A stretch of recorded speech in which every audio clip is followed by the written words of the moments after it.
What's up, everybody? Welcome back to the channel. So today I'm going to be talking about movement speed. So when they integrated Cold War into Warzone, we got a bunch of new movement speed metrics. So we have standard movement speed. Now Cold War integration added sprinting movement speed. Cold War integration also added firing movement speed and ADS firing movement speed. I think there's like 6 different types of movement speed now that are listed in game. So I'm going to try to clarify what all those mean and how they interact today. And show you some hard numbers for all the different guns, because they're pretty consistent across Cold War guns, so that's nice. I didn't have to test all the weapons. I tested 4 or 5, and they were exactly the same for all of them, so that's actually really nice. But yeah, I'm going to explain all that to you guys. If you like the content, don't forget to subscribe, like the video, drop a comment, it helps me with the algorithm. But yeah, let's jump into it, and I will explain movement speed. Alright, so like I said in the intro, there are now 6 different types of movement speed in Call of Duty, which is a lot, and it's going to be a lot to try to manage and get on the website, but I think I figured out how all of them work. So I'm just going to explain each one here. So movement speed. This modifies both your regular movement speed when you're not sprinting and your sprinting speed, and it modifies it in every direction, so forward, backwards, left, and right. Sprint speed modifies only your sprinting speed, so only when you're sprinting forward or tactical sprinting, this will only modify that. And then aimed walking movement speed, this is what I always call ADS movement speed, because it's the speed that you're moving when you're ADS. This is just the speed, so the way I've measured this on the website is moving straight forward at a target, measuring how fast you're moving while you're ADS. But it turns out there's different speeds for forwards, backwards, and strafing left and right while doing that. So the measurement on the website currently is just moving straight forward, but we're going to add in strafe speed here pretty soon.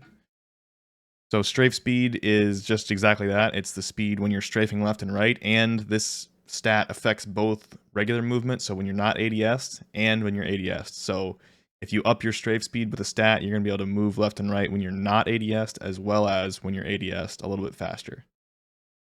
So firing movement speed is most of you know about the Raider stock, I'm sure, how when you start shooting, you take off. Your dude starts sprinting, basically, when you start shooting.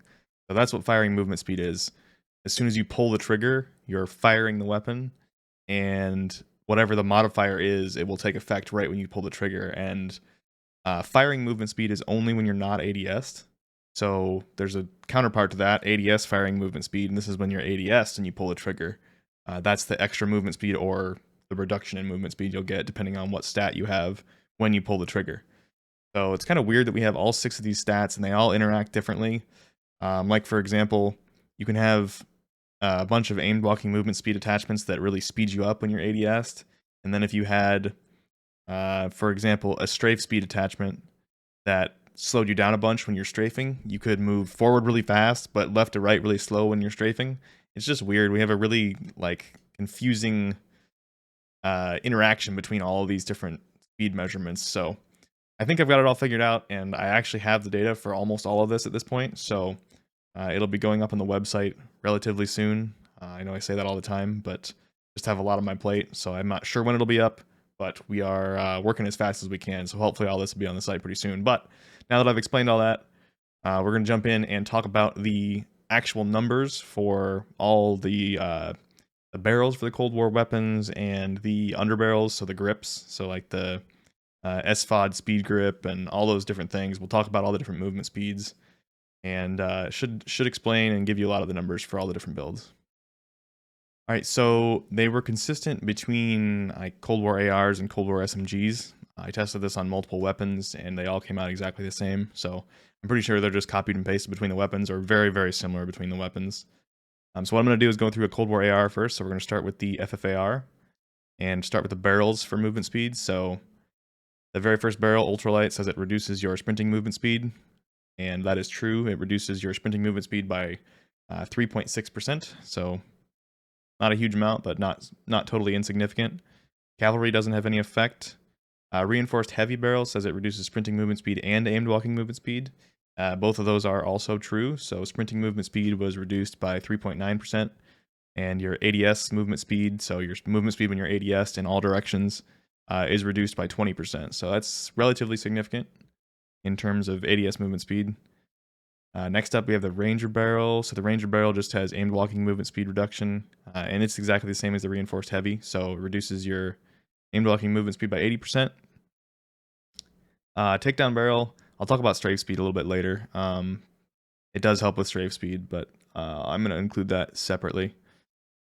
And then the Task Force is the same. It also helps with strafe speed. So again, I'll talk about those two in a second. Okay, so for strafe speed, the Takedown Barrel, because it increases your strafe speed. So this is just movement left and right, and it's movement left and right both when you're ADS'd and when you're not ADS'd. So the Takedown Barrel increased strafe speed by 5%, so not a very big amount. I mean, it's pretty small, especially compared to like the Raider stock, which I'll talk about later, but has a dramatic effect on your movement speed, your strafe speed, and your movement speed. Then the Task Force Barrel has a little bit bigger effect. So the Task Force Barrel was about 9% increase in movement speed, strafing left to right, both ADS'd and not ADS'd. Again, not a huge difference, especially when we have things like the stocks. We have these combat stock and the Raider stock both have significantly larger effects on that stat. So not huge, and I don't really think it's worth using them for that personally. I mean, if you want to try to stack this with the Raider stock or something like that, that might be a decent plan, but overall, the effect on strafe speed is not very big from the barrels.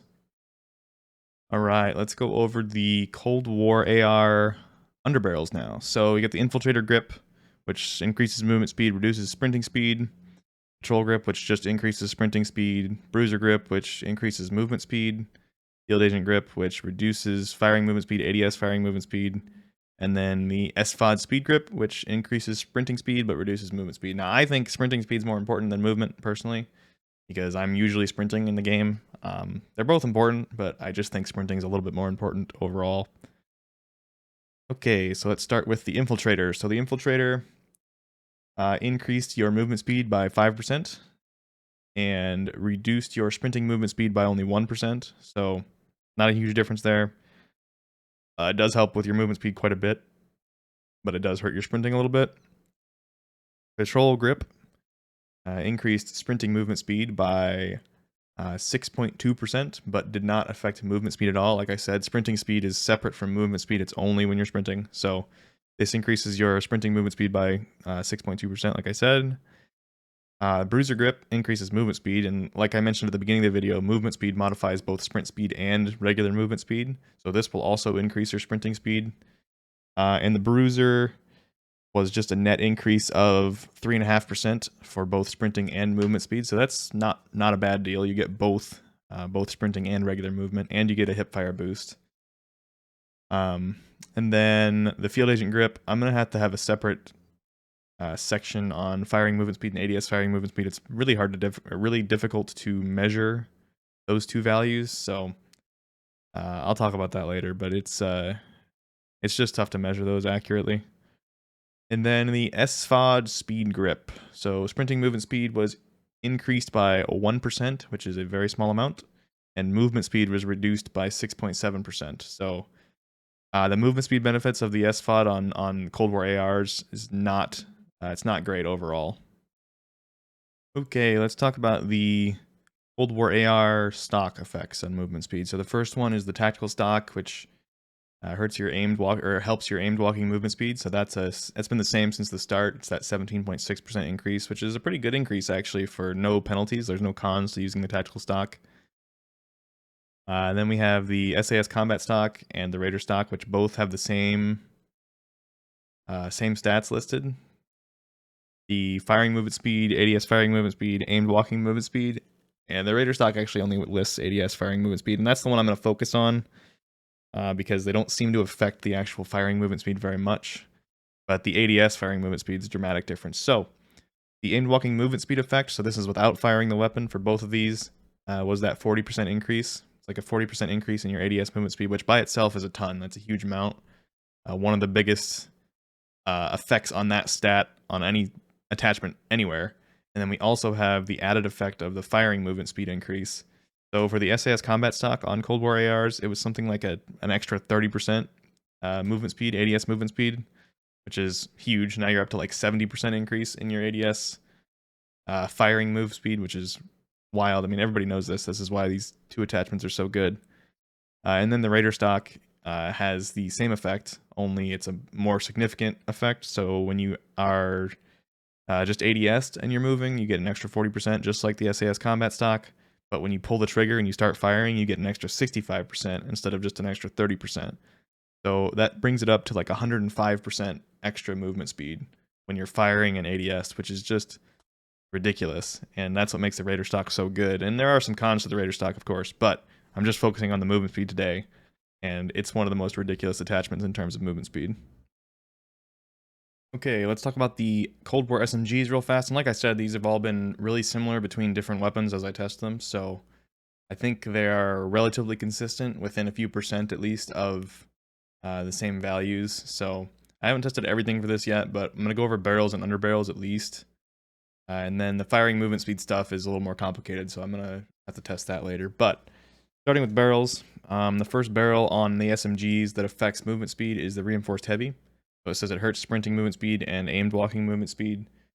So this results in a 4% decrease in sprinting movement speed and a 20% decrease in your ADS movement speed. So that's a really significant downfall of the reinforced heavy. I would really avoid using this barrel for an SMG just because of that. Next up is the Ranger with the reduction in ADS movement speed. So the Ranger barrel was a little bit more penalizing than the reinforced heavy even, and it was a 25% reduction in ADS movement speed. And then last up we have the Task Force, which increases your strafe speed. Oh no, sorry, the rifle barrel. The rifle barrel decreases your sprinting speed. So the sprint speed decrease on the rifled was a 4.5%. So that's pretty significant. I think the difference in range between the cavalry and the rifled is worth it for not reducing your sprint movement speed. So I would recommend using Cavalry Lancer on all your Cold War SMGs personally, because you want to keep that mobility up, especially if you're using an SMG. That's like the point of an SMG, or one of the points of an SMG is to have really good mobility.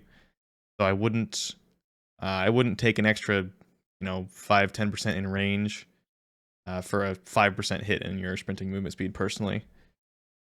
Task Force strafe speed increase, very, very small amount. It was like 3% in my tests, so don't really think that's worth it personally. So I would stick with Cavalry Lancer for pretty much all Cold War SMG builds if you're going to use a barrel. There might be some situations where you don't use a barrel, but yeah, Cavalry Lancer is the go-to. Alright, so the Cold War SMG Underbarrels. The first one that helps or hurts with movement speed is the red cell. So this helps with sprint movement speed and hurts your regular movement speed. So the numbers behind this, red cell was 3.3% reduction in movement speed and a 5% increase in sprint speed. So sprint speed is a little more important, like I've said, I think. So I would say that this is a decent attachment for your overall movement speed. Patrol grip only helps with sprinting movement speed, and it's a 6.5% increase, so that's pretty significant. You can zoom around the map with the patrol grip. Striker grip is, again, similar to the ARs, where it's just a good all-around pick. So the striker grip is a 3 to 3.5% increase in movement speed and 3.5% increase in sprint speed as well. And like I said, firing movement speed is more complicated. I'm going to be testing this later, more in depth for the field agent. But the SFOD speed grip for the SMGs has a 5.5% decrease in movement speed and a 2% increase in sprinting movement speed. So it's not great for mobility. I would recommend probably the patrol grip over the SFOD if you were looking for movement speed. And SMGs, depending on the SMG, you don't really need the recoil control. Certain ones you do, like the Cold War MP5 has a lot of recoil, so you're going to want to look at recoil assisting attachments. But for something like the MAC-10, I mean, I would say it doesn't have that much recoil to begin with, so might be worth using something purely for movement speed and mobility, like the patrol grip or the striker. And the striker is really nice for an SMG because it also helps with hip fire, so that's a good pick. Alright, like I mentioned, I have not done all the testing for the firing movement speed stuff yet. That's pretty complicated to test, and it's not super accurate, so you kind of need to do like multiple trials to get a good average result. So I'll be testing that soon, and like I said, all this stuff is coming to the website hopefully relatively soon. We're working on it. I've got most of it tested. But yeah, I hope you guys enjoyed the video, and like I said at the start, if you guys like the stuff I'm putting out, consider subscribing. Really helps me out, helps me grow. I look forward to seeing you guys all in the next video, and I hope you have a good day.